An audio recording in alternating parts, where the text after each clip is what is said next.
اللہ کرے میں اور آپ قرآن سے دوستی کر لینا تو توبہ کرنے کے لیے، سدھرنے کے لیے، اللہ کی طرف رجوع لانے کے لیے قرآن کیا کمال کا کردار ادا کرتا ہے۔ حضرت ابو ہاشم رحمۃ اللہ تعالی علیہ فرماتے ہیں ایک مرتبہ میں بصرہ جانے کے لیے ایک کشتی میں سوار ہوا، اس کشتی میں ایک مرد بھی تھا، اس کی کنیز بھی تھی۔ ان کا پلان کچھ اور تھا، برے کام کرنے کا پلان تھا۔ وہ کہتے جب کشتی آگے بڑھی تو اس مرد نے اپنی کنیز سے کہا ذرا شراب نکالو، شراب لائی گئی۔ وہ مرد کشتی میں بیٹھ کے شراب پینے لگا، اپنی کنیز کو کہا کچھ گانا سناؤ، وہ کنیز جو ہے وہ گانا گانے لگی۔ اب تھوڑی دیر بعد انہوں نے مجھے دیکھا، ابو ہاشم رحمۃ اللہ تعالیٰ کہتے کہ آپ یہ گانا گا رہی ہے، آپ کے پاس اس سے اچھی کوئی چیز ہے؟ وہ اللہ والے تھے، انہوں نے ان کے سامنے قرآن پڑھنا شروع کیا۔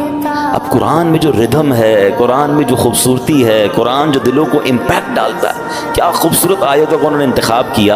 انہوں نے قرآن پاک کی سبحان اللہ کون سی سورہ پڑھی؟ سورہ تکویر۔ یہ ہلا دیتی ہے سورت، اگر سمجھ کے پڑھے نا بندہ کہ جس میں کس طرح قیامت کا رب نے بیان کیا۔ 30ویں پارے میں یہ سورت ہے، آپ نے تلاوت شروع کر دی، اذا الشمس کورت وَإِذَا النُّجُومُ انْكَدَرَتْ وَإِذَا الْجِبَالُ سُيِّرَتْ۔ ترجمہ کیا ہے اس کا؟ جب سورج کو لپیٹ دیا جائے گا اور جب تارے جھڑ پڑیں گے اور جب پہاڑ چلائے جائیں گے۔ ان آیات کو سن کر وہ شخص رونے لگا، جو شراب پی رہا تھا وہ فوراً کپ کپی تاری ہو گئی، رونے لگا۔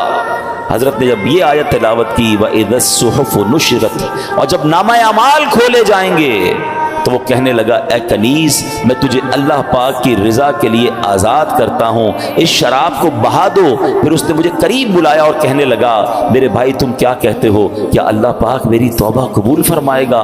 اللہ اکبر، اللہ والے تھے، کیا جواب بھی قرآن سے ہی دیا اور قرآن کی وہ آیت تلاوت کی ان اللہ یحب التوابین ویحب المتطہرین۔ سبحان اللہ۔ ترجمہ کنز العرفان، بے شک اللہ بہت توبہ کرنے والوں سے محبت فرماتا ہے اور خوب صاف ستھرے رہنے والوں کو پسند فرماتا ہے۔